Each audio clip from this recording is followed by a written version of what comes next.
দর্শক, আমাদের এই সমাজে কোনো মৃত্যু এত শোকাবহ হয়, তার ধকল সইতে পারে না পরিবার।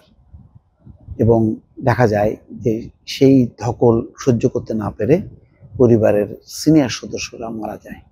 দর্শক, তেমনই একটি ঘটনা ঘটেছে সম্প্রতি। আপনারা নিশ্চয়ই দেখেছেন যে চাঁদপুরের সেই হাইমচরে একটি জাহাজে 7 খুনের একটি ঘটনা ঘটেছে। সেই হত্যাকাণ্ডের শিকার একজনের বাবা শেষ পর্যন্ত তিনিও শোক সইতে না পেরে মারা গেছেন। এটা দর্শক মাগুরার ঘটনা। চাঁদপুরের হাইমচরে এমভি আল বাখেরা জাহাজে 7 খুনের ঘটনায় নিহত হয়েছিলেন মাগুরার মোহাম্মদপুর উপজেলার পলাশবাড়িয়া গ্রামের সজিবুল ইসলাম, যার বয়স মাত্র 22। এই তরুণের মৃত্যুর 5 দিনের মাথায় তার বাবাও মারা গেছেন। 1 সপ্তাহের মধ্যে বাবা ছেলের মৃত্যুতে পরিবার ও এলাকায় মাতম চলছে। দেখেন, একটা ছেলেকে তার কর্মক্ষম করার জন্য বা সচ্ছলতা আনার জন্য কাজে পাঠিয়েছিল পরিবার। সেই ছেলে তো গেল, এখন পরিবারের যে প্রধান কর্তা সেও চলে গেল। দেখেন, সেই জন্য আমি প্রথমে বলছিলাম যে কোনো শোক পরিবারের ভিতরে এত শোকাবহ পরিস্থিতি তৈরি করে, যা দখল সামলাতে পারে না সিনিয়র সদস্যরা। স্বজনরা বলছেন, বৃহস্পতিবার সন্ধ্যায় সজিবুলের বাবা দাউদ মোল্লা, যার বয়স 65, গুরুতর অসুস্থ হয়ে পড়লে স্বজনরা তাকে ফরিদপুর মেডিকেল কলেজ হাসপাতালে নিয়ে যান। সেখানে চিকিৎসাধীন অবস্থায় রাত 12টার দিকে তিনি মারা যান। সজিবুলের চাচা কালু মোল্লা বলেন, দীর্ঘদিন ধরে শ্বাসকষ্ট সহ শারীরিক নানা জটিলতায় ভুগছিলেন দাউদ।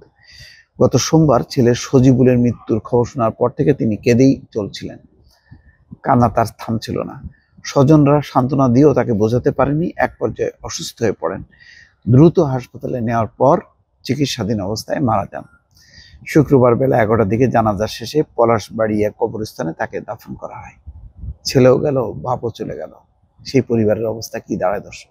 5 বছর ধরে জাহাজের বিভিন্ন পদে চাকরি করছিলেন সজিবুল ইসলাম। সম্প্রতি পদোন্নতি পেতে পরীক্ষা দিয়েছিলেন, সেই ফলাফলের অপেক্ষায় ছিলেন।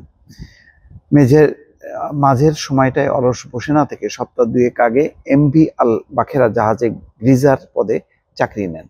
চাঁদপুরের হাইমচরে 2 দিন আগে জাহাজে যে 7 জন হত্যাকাণ্ডের শিকার হন, তাদের একজন সজিবুল।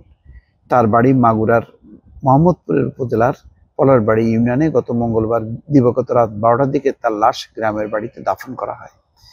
সজিবুলের মামা আহাদ সর্দার বলেন, এই পরিবারের উপর এভাবে ঝড় নেমে আসবে কল্পনাও করতে পারিনি।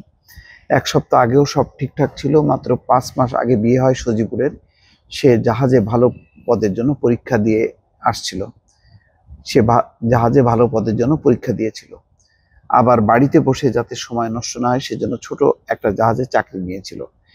সে মারা গেল, আর তার শোকে তার বাবা অসুস্থ হয়ে মারা গেল। এর চেয়ে বেদনার আর কি হতে পারে দর্শক?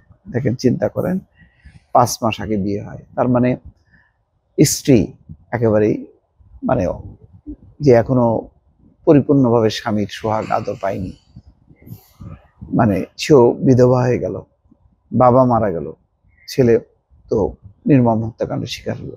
একটা পরিবার কিভাবে তছনছ হয়ে যায়, এই ঘটনাটা বড় প্রমাণ দর্শক। এরকম আমাদের সমাজে এরকম বহু পরিবার তছনছ হয়ে যাচ্ছে প্রতিনিয়ত। আমরা সেগুলো মনে রাখি না। যখন ঘটনা ঘটে হয়তো তখন 1 দিন 2 দিন, তারপরে শেষ।